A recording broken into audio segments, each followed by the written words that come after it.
C'est un sport qui dépoussière la corde à sauter de notre enfance et des cours de récré version hip-hop. Ce soir, on s'intéresse au double dutch, sport d'équipe ludique spectaculaire.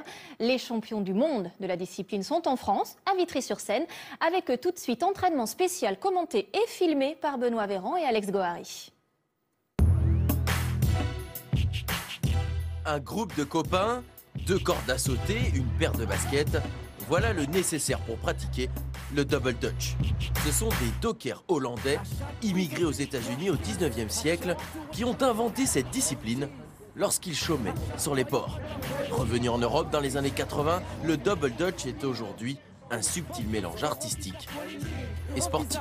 Il y a beaucoup de gens qui viennent voir, qui posent des questions, ce que c'est, comme ça commence à se développer en France, ils ne connaissent pas forcément le double dutch. Gymnase de Vitry-sur-Seine, il est 20h. Si t'avances trop, si t'avances plus, les cordes, il y a trop de mou, après ça va te bloquer dans tes jambes.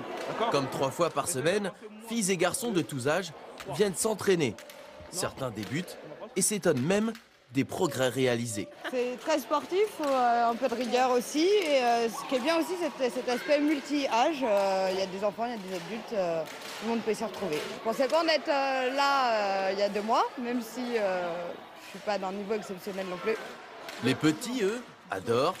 Le double dutch permet de canaliser leur énergie. C'est super, qu'on s'amuse, que c'est un sport pour bouger. Depuis 20 ans, Vitry est le laboratoire du double dutch en France. Le club est même tout simplement le champion du monde actuel. Une fierté pour Jonathan, qui voit la discipline grandir et propulser des jeunes sur le devant de la scène. Là où j'ai commencé à faire du double dutch, au début, on rigolait un peu, c'est un sport de filles. Et après, justement, toutes ces personnes-là qui ont rigolé sont venues, ont essayé, ont même été bénévoles dans certains de nos événements. Au début, on se dit 2 cordes, qu'est-ce qu'on peut faire avec 2 cordes? Et au fur et à mesure, c'est ah, j'arrive à sauter dans des cordes.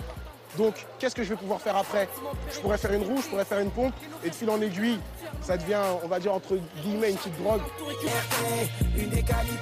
On compte en France près de 10 000 pratiquants, dont 4 000 licenciés. Jonathan et son club de Vitry iront, eux, défendre leur titre de champion du monde à Washington l'été prochain.